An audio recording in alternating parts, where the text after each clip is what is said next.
GOP에서 겪은 의문의 소리.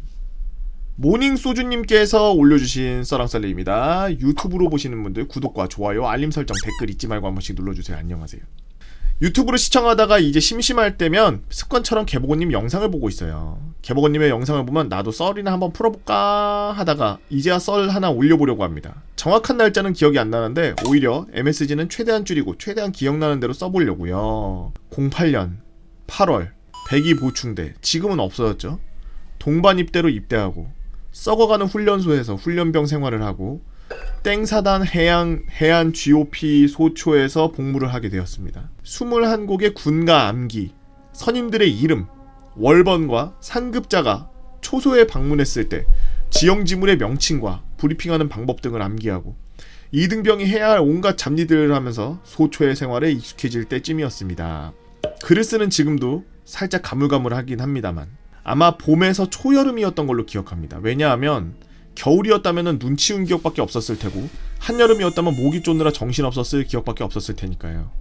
전반야 근무라고 해서 저는 어느 때처럼 거미줄을 얼굴로 치워가며 겨우겨우 초소에 도착하고 모든 이등병들이 그러듯 국룰에 따른 근무를 시작했습니다. 선임들이 안 심심하도록 온갖 재롱이나 수발 혹은 기분에 맞춰준 후 가장 중요한 임무인 순찰로를 감시하며 간부가 오는지 안 오는지를 감시하고 선임들의 근무 중 취침을 위한 경계 근무를 서는 거였죠. 보통은 그렇게 근무가 시작되면 대부분의 선임들은 자신의 장비나 기본적인 경계 근무를 위해 세팅을 하며 10분 정도 이리저리 확인을 한 후 자신만의 스타일로 시간을 때우는데, 특히 제가 투입됐던 이 초소는 뒤에도 앞에도 절벽으로 되어 있는 신기한 구조의 초소였죠. 뒤로는 벽처럼 세워진 절벽이, 앞에는 바다로 쭉 떨어지는 낭떠러지가 있었습니다. 초소의 바로 뒤쪽에 순찰로와 철책이 있고 바다를 기준으로 왼쪽에 베어문 초코파이처럼 움푹 들어간 지형이 있었으며 그곳에는 가로등마저 설치가 안 돼 있어서 어두운 곳이기 때문에 항상 늘 어두컴컴했죠. 게다가 하필이면 그곳은 초소에서 특성상 사각지대였어요. 그날은 바다도 바람도 잔잔한 날이라 무척이나 조용한 밤이었습니다. 다만 그날의 근무는 A1병은 처음으로 조장을 달고 그 투입된 근무였고 저 역시 A1병과 처음 투입되는 근무였죠. 보통은 그렇게 처음 투입되면 사회에서 뭐 했는지 이런저런 질문을 하기 마련인데 A1병은 도착과 동시에 초소에 있는 방수덮개를 깔판 삼아서 잠을 자는 겁니다. 말년병자들도 근무 투입 후에는 기본적인 초소 체크와 경계를 하고 누웠는데 이 미친 인간은 조장이 되자마자, 그것도 첫 근무에 첫 조원과 근무 투입이 되자마자 그따위로 행동한 거죠. 저는 속으로 와, 이 새끼 진짜 뭐 하는 거지? 라는 생각이 들었지만 저는 순찰로에 소대장이 등장하더라도 바라는 마음으로 그냥 아무 말 안 해야 되겠다 라고 말하면 순찰로를 보고 있었습니다. 그렇게 아무 말도 없이 순찰로를 본 지 5분에서 10분 정도 흘렀을까요? 제가 바라보는 반대편 방향 위쪽 철책에서 이상한 소리가 들리는 겁니다. 철책에 무언가 부딪히는, 그러니까 다리나 육교 같은 걸 건널 때 아이들이 나뭇가지나 막대기를 들고 난간을 통통거리면서 치는 그런 소리를 생각하면 되는데, 아무튼 그런 소리가 멀리서부터 들려오더라고요. 저희 소초 위에도 하나의 소초가 더 있었기 때문에 거기서 내려오는 근무자들이 순찰일지를 작성하려고 내려오는 건가? 라는 생각을 했지만 당연히 그럴 리가 없었죠. 근무 투입 중에 기도빈이 유지라며 후레쉬도 제대로 못쓰게 하는데 어떤 정신나간 인간이 나 여기 있어 이러면서 동네방네 소리를 지면서 내려오겠습니까? 요렇게 꺾여있고 여기가 푹 들어가 있는 데인데 여기는 초소에서 잘 안 보이는 사각지대고 저 위에서부터 탱탱탱탱탱 거리면서 소리가 내려오고 있었대.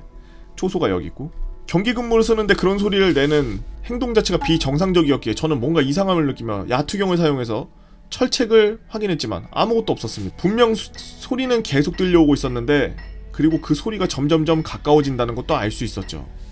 아니, 난파 간첩 등의 침투 목적이 존재일 가능성은 더욱 낮았습니다. 그래서 결국 이리저리 생각하다가 위쪽 소초의 근무자들이 뭔가 사정이 있어서 혹은 또라이를 해서 소리를 내려오면서 내려오나 보다 라고 생각하기로 했죠. 그리고 여유롭게 수화를 댈 준비를 하면서 기다렸는데 잠시 후 소리가 이제 코앞까지 왔고 이제 코너만 돌면 제가 소리의 출처를 발견할 수 있을 거라고 생각하면 수화를 하기에 막 숨을 들이쉬는데 그 순간 저는 굳어버리고 말았습니다. 왜냐고요? 그 소리가 그냥 저를 그대로 지나쳤습니다. 아무것도 없는데 그 소리가 지나갔습니다. 소리는 들렸는데 진짜 아무것도 없었습니다. 그때 생각하니 글을 쓰는 이 순간에도 닭살이 쫙 돋네요. 이런 식으로 위에서부터 통통통통통통 거리는 소리가 멀리서 들려오다가 초소 앞까지 왔는데 아무것도 없이 수화를 하려고 여기 사각을 보고 있었는데 아무것도 없이 그냥 통통통통 거리면서 굳어버린 몸을 겨우 움직이며 고개를 돌리면서 멀어져가는 소리를 바라보는데 언제 깬 건지 모를 A일병이 말하더군요. 야, 지금 이 소리 뭐야? 근무 투입한 지 얼마 되지도 않은 시간이었기 때문에 제가 좋은 것도 아니었고 A일병으로 인해 저 혼자 헛소리를 들은 게 아닌 게 확인된 겁니다. 모르겠습니다. 뭐냐고 저 소리. 좀 당한 것처럼 보이는 A일병 눈에 마주보며 저 역시 당황할 수밖에 없었죠. 저는 다시 그 멀어져가는 소리를 계속 바라보고 있었고 그 순간 통통통통통통 저는 정말 그 자리에 주저앉고 싶었습니다. 정말 하필이면 소리가 멈춘 그곳은 남쪽의 근무 투입로 코너에 있는 무연고지 무덤 앞이었죠. 그 기분을 A일병도 마찬가지였는지 주섬주섬 무장을 챙기면서 저보고 가까이 오라고 하더군요. 저희 둘은 아무 말도 하지 않은 채 그 무덤을 노려보고 있었고 긴 침묵을 깨고 A일병이 무전기를 들었습니다. 편의상 무전함고는 생략합니다. 상황실 등장바람. 등장. 후반야 근무 투입 때 조그만 빚이라도 내면서 와줬으면 한다고 알림. 무슨 소린지? 만약 안 그러면 진짜로 쏠지도 모른다고 알림. 알았다고 알림. 잠시 후 소대장이 무전이 아닌 초소에 연결된 삐삐로 갔다가 연락을 하더군요. 땡초소 근무자 1병입니다. 일단 오시면 제가 전부 설명드리겠습니다. 근데 불 안 켜고 오시면 진짜 쏠 것 같습니다. 예, 알겠습니다. 얼마간의 시간이 지났을까요? 침묵 속에 정신은 점점 또렷해져갔고 그 고요함 속에 뭔가가 나올 것 같은 느낌이 그 미친 듯한 긴장감이 온몸에 식은땀이 나더라고요. 그리고 마침내 순찰로의 후레쉬불빛이 보였을 때 저는 세상에서 가장 기쁜 느낌의 수화를 했습니다. 정지! 수화를 마치고 초소로 후반야 근무자, 교대 근무자 그리고 통신병과 함께 소대장이 저희에게 가타부타 말도 없이 그냥 근무 교대를 하는 걸 지켜만 보더라고요. 근무 인수인계를 끝낸 A병이 소대장에게 막 조금 전 후레쉬건에 대해 설명하려고 하는데 소대장이 막았습니다. 됐고 자세한 건 내일 이야기하자. 지금은 하지마. 이상한 건 소대장뿐만이 아니었죠. 후반야 근무자들도 표정이 영 좋지 않았습니다. 저는 소초에서 뭔 일이 있었나? 라고 걱정을 하면서 소초로 복귀했지만 소초는 조용했습니다. 그렇게 다음날 아침 수제선 정찰까지 마친 저는 후반야 근무자였던 동기에게 마침내 또 다른 이야기를 들을 수 있었습니다. A일병의 이상한 말을 들은 소대장은 어이없어 하면서도 한편으로 전혀 일반적이지도 상식적이지도 않은 그런 말을 한 A일병의 행동을 이상하게 여겼다고 합니다. 심취한 마음으로 후반야 근무자들에게 근무 투입 인솔을 시작했죠. 그리고 땡번초에 거의 도착했을 때쯤 귓가에 여자애가 가볍게 웃는 소리가 났더랍니다. 처음에 잘못 들었나 싶어서 조금 더 걷다 보니 더 선명하게 소리를 들었다고 하네요. 어린아이는 아니고 어림잡아 청소년쯤으로 느껴지는 목소리였는데 거의 바로 옆에서 들렸기 때문에 소대장은 반사적으로 근무 투입을 하던 말년병장 B에게 말했다고 합니다. 장난치지 마.